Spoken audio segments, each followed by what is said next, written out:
బంగారు రాజు తెలుసా? నా కొడుకయ్యా, తమ్ముడి కొడుకు. పోయాడు కదూ. 30 ఏళ్ళు అయింది. ఎలా పోయాడు? యాక్సిడెంట్, లారీ గుద్దేసింది. కాదు, మర్డర్ అని చెప్పరా? చెప్తా ఉండవా? తొందరగా చెప్పు. అది కాదు ఇదని చెప్పు. చెప్పడానికే కదా వచ్చింది. ఏమైంది? ఏం లేదు సార్, మాలాంటి దైవాంశ సంభూతులు మధ్య మధ్యలో ఇలా పిచ్చపిచ్చగా వాగుతుంటారు. ఏదో అంటున్నారు. యాక్సిడెంట్ కాదు, మరి మర్డర్. మర్డరా? బంగారు రాజుని మర్డర్ చేశారు. మీరు చెప్పేది నేను నమ్మలేకపోతున్నాను. చూసావా, ముసలోడు గెంగరాలు తిరుగుతున్నాడు. మీరు బంగారు రాజుని గుర్తుపట్టగలరా? ఓ ఎస్, డెఫినెట్.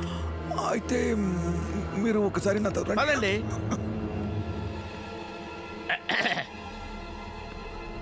ఆ బంగారు రాజేనా? నేనేం చెప్పరా? చెప్తా ఇలా ఉండవు. ఓ కంగారు పెట్టేస్తావు. చెప్తాం కదా. ఏమైంది? ఓ